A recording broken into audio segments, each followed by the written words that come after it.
It's the end of the day with Ray. Hello, my friends. You know, for a long time, I've been telling those dealer friends of mine that sell supply and service print equipment, you have to get into IT services, and when you do it, you got to move upstream. Don't be running around chasing these low-end customers. You can't just keep chasing growth at all cost.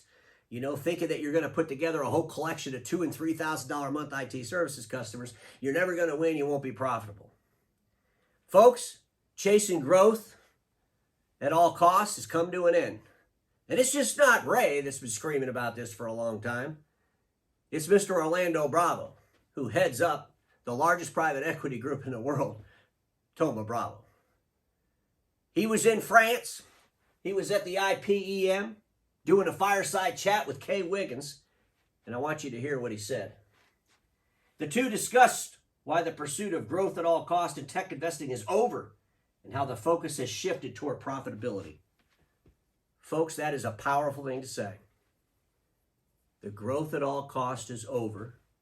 We bought up all of these assets, just as others went out and bought up a bunch of assets for the growth without really paying attention to the cost. Let me finish reading what he says. As Orlando explained, in the worst of times, the best companies win, and those are companies with profits. In the worst of times, the best companies wins, and those are companies with profits. So it's safe to say that over at Thoma Bravo, they're switching from a growth at all cost mindset to a profit at all cost mindset. Just as I hope all my friends are switching to too. Whether they're private equity buying up copier dealers, declining revenue, or whether they're out there buying IT services companies so they can put IT on the end of their name, they better be buying stuff that's profitable. They better be putting in place things that are going to make them more profitable, because chasing growth at all cost should be over with, because we are definitely heading in some of the worst times that we've had in business, probably in the last 2 decades. And so, ladies and gentlemen, I want to just kind of recap a little bit of this. Go to the Thoma Bravo website. Please look at their assets. They have $122 billion under management, 70 companies. Look at who these companies are. And then start asking yourself some questions. How are they going to increase profits? What are going to be some of the ramifications as they increase profits? Who of these portfolio companies could go away? What are some of the exit strategies that could possibly happen?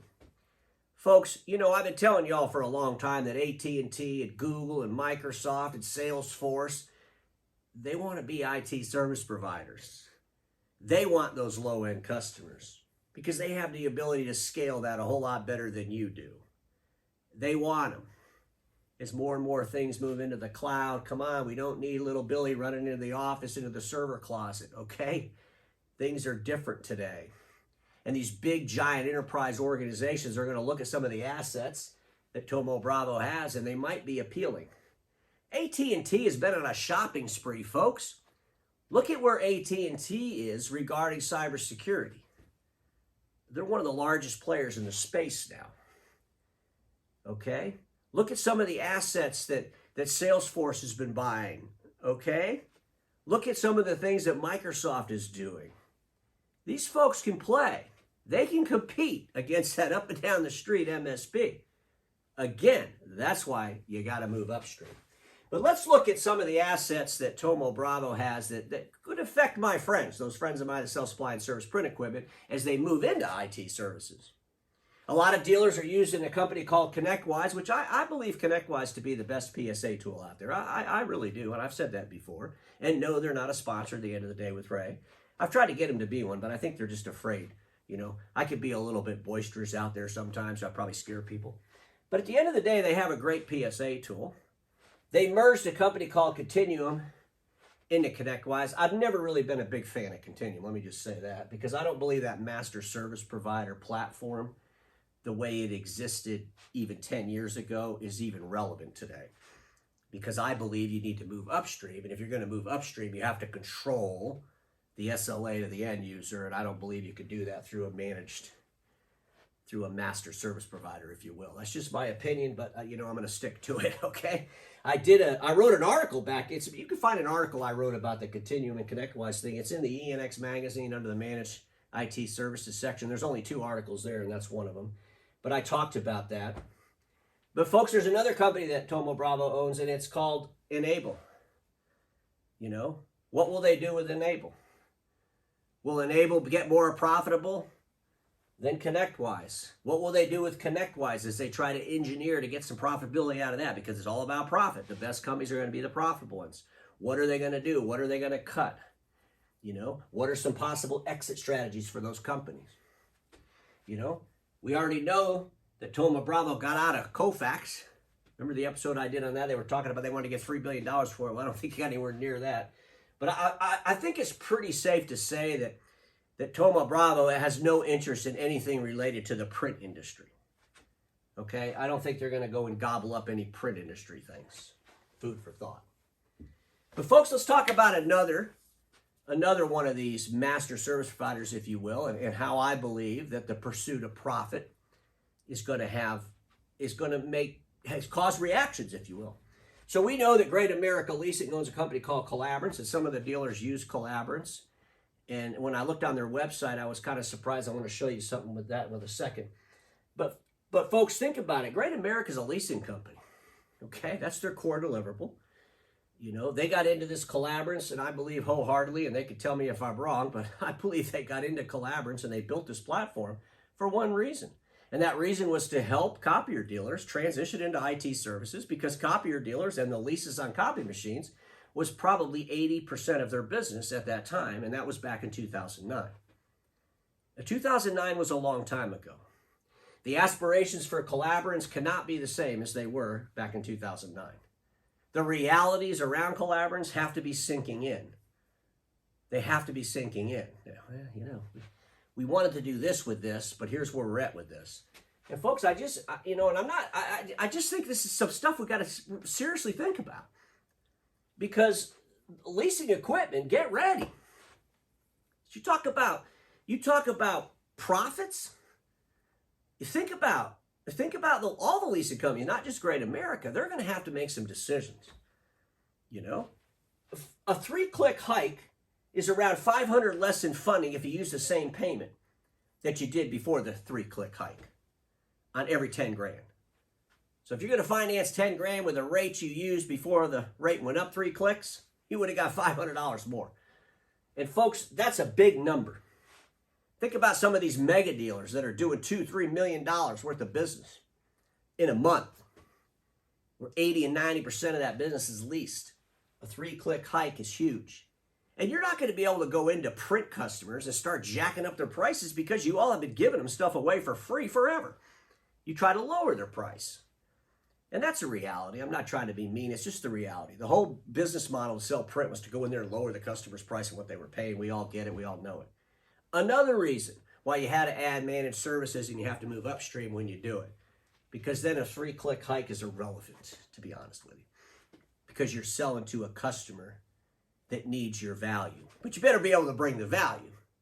And in order to bring the value is a reason why I believe you can't really outsource to a master service provider.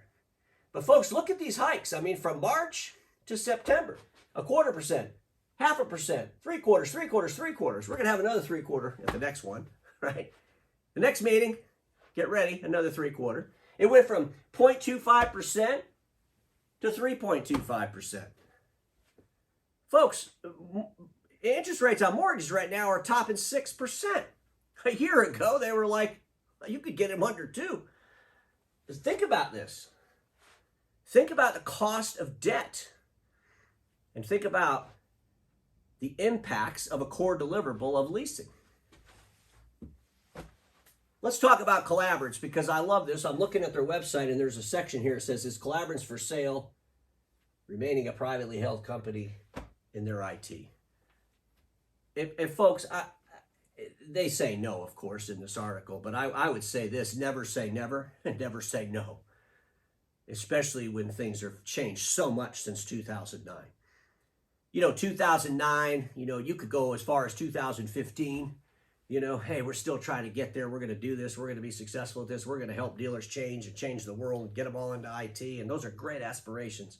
And I commend them, okay? This is fantastic for you to do this, to have this aspiration, right? But we have to start being realistic, right? We got to start being realistic. How is this thing actually doing? And folks, I went to their website and I'm looking around and I'm a little concerned because I got a couple of questions from Ray, I call it. So I'm on their website. They got 10 companies that are using Collabrance on their website. Now, it says MSPs trust Collabrance, and there's 10 companies. Now, I realize that a lot of companies might not want to be on the website. I get that. Was it 10 more companies that didn't want to be on their website, 20 more companies? Because when you show this kind of stuff, you're telling the whole world you got 10 customers, which is a little bit scary to me for a master service provider. And then the other thing is, this was started in 2009, so I just kind of added this there. But in 2009, they launched this thing. Surely they got more than 10 customers. But what I found really unique was only 4 from the print space. So there's 6 that are not your typical legacy print company. Those are IT companies. So this shift has probably been to go into IT services because we all know that the print channel has been struggling at that. And quite honestly, we're starting to realize that the most successful IT services companies in the print sector do not use a master service provider. And there's a reason for that. I've done episodes on that before. And, you know, I've experienced that firsthand. So there is a reason that the most successful IT services companies don't outsource to master service providers. It's just a fact of life. They don't do it. And they want to control that SLA. When you move upstream, it's important to control the SLA. When you're charging people $20,000 and $30,000 a month just for services, okay? If you want to run around and charge people $1,000 or $400 a month and call that an IT services contract, you're not going to make it. And that goes back to my earlier message.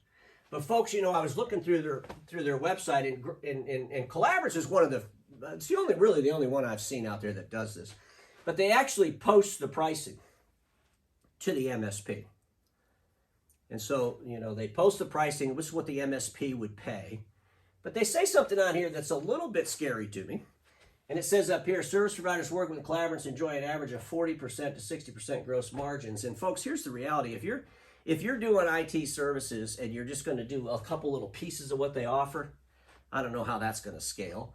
But if you're going to do the whole blanket and you're going to go in and do a complete control over all the IT assets of your customer, which is really what you want to do, and that's the only way you're ever going to be able to move upstream, you got to have like a minimum of 60% gross profit.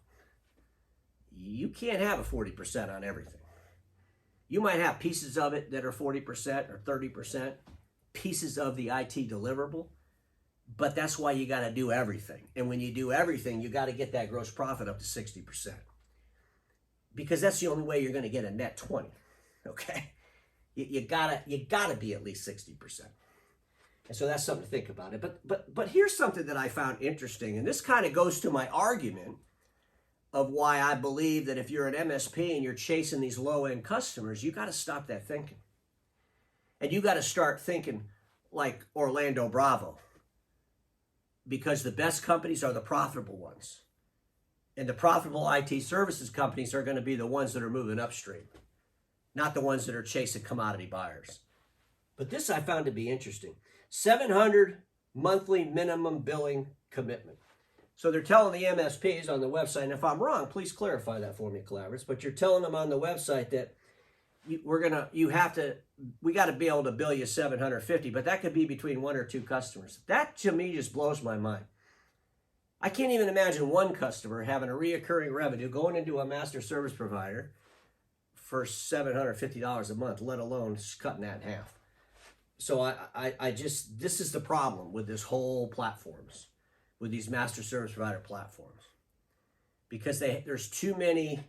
I'm just going to say it the way it is. I believe there's way too many small IT services companies out there selling to the wrong customers, out there selling to customers based on a price, rather than out there selling to customers based on a skill. And we have to be able to go out and sell based on a skill. We have to bring in that human capital and control that human capital with our corporate culture. And we have to be able to go and deliver remarkable experience to end users. That's the only way we're going to be able to move upstream. And folks, I think our friends at Collabrance, I think our friends at Continue, which is now part of ConnectWise, I think our friends that are using Enable, I think our friends that are using all assets that are owned by investment groups, that are owned privately, it doesn't matter who owns them, are going to face the realities that over the next year or two or possibly three, maybe even four, it's going to be so important to be profitable. Because chasing growth without any attention to cost is going to cripple you. And you're not going to be able to be the best unless you're profitable. Don't take it from me. Take it from Orlando. Because everybody watching me knows this. Status quo is the killer of all that'll be invented. Don't get stuck in status quo, and I'll see you all tomorrow.